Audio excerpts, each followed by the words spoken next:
Ok.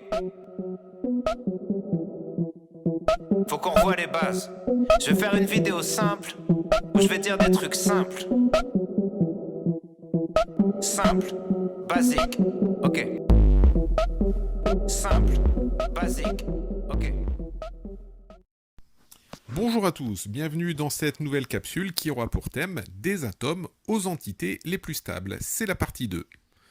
Alors, nous avons vu que les atomes peuvent se stabiliser en gagnant ou en perdant des électrons pour obtenir une configuration électronique qui se rapproche du gaz rare, c'est-à-dire le gaz noble le plus proche. Deux possibilités pour eux, soit former des ions, c'est ce que nous avons vu dans la capsule précédente, soit former des molécules, c'est ce que nous allons voir maintenant. On prend par exemple l'hydrogène, configuration électronique 1s1. Il va chercher à se rapprocher de la configuration électronique du gaz rare le plus proche, c'est-à-dire l'hélium, en 1s2. Il lui manque donc un électron pour être stable. Prenons le chlore. Sa configuration électronique se termine en 3s2, 3p5 sur la couche de valence, c'est-à-dire la couche externe. Il va chercher à se rapprocher de la configuration électronique de l'argon en 3s2, 3p6. Il lui manque donc aussi un électron pour être stable. Alors on va représenter l'hydrogène avec son électron. On représente le chlore avec ses 7 électrons. 1, 2, 3, 4, 5, 6 et un septième. Alors l'hydrogène a besoin de 2 électrons autour de lui pour être stable. Le chlore va lui en mettre un à disposition. L'hydrogène se retrouve donc entouré de 2 électrons. De la même manière, le chlore a besoin d'être entouré de 8 électrons pour être stable. L'hydrogène lui en met un à disposition. Hop. Et le chlore se retrouve entouré de 8 électrons. Les 2 électrons mis en commun par le chlore et l'hydrogène vont former ce qu'on appelle un doublet liant. C'est une liaison donc entre le chlore et l'hydrogène. Les autres électrons qui se trouvent par paire autour du chlore vont former ce qu'on appelle des doublets non liants. Donc ils se mettent par paire pour former un doublet. Et cette fois-ci, donc comme ils ne sont pas reliés à un autre atome, on appelle ça des doublets non liants. Alors cette représentation est appelée le schéma de Lewis. Sur le schéma de Lewis, donc vous voyez vos atomes qui sont représentés par leur symbole. Un trait modélise la mise en commun de 2 électrons, qu'on appelle un doublet. Deux possibilités, soit le doublet est liant, c'est-à-dire qu'il va relier nos 2 atomes, soit le doublet est non liant, quand les électrons du doublet non liant ne servent pas à créer une liaison.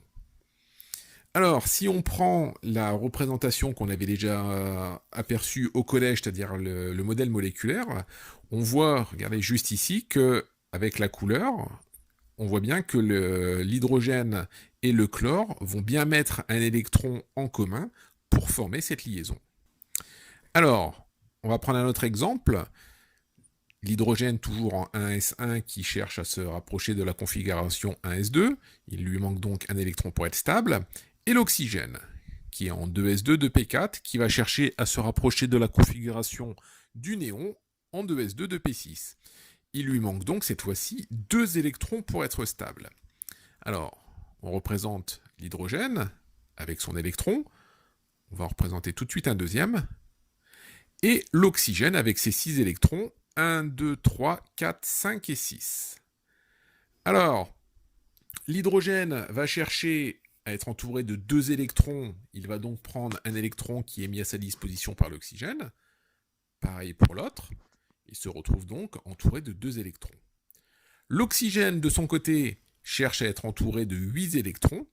Il va capter l'électron mis à sa disposition par l'hydrogène, des 2 côtés, ce qui lui fait donc 1, 2, 3, 4, 5, 6, 7 et 8 électrons.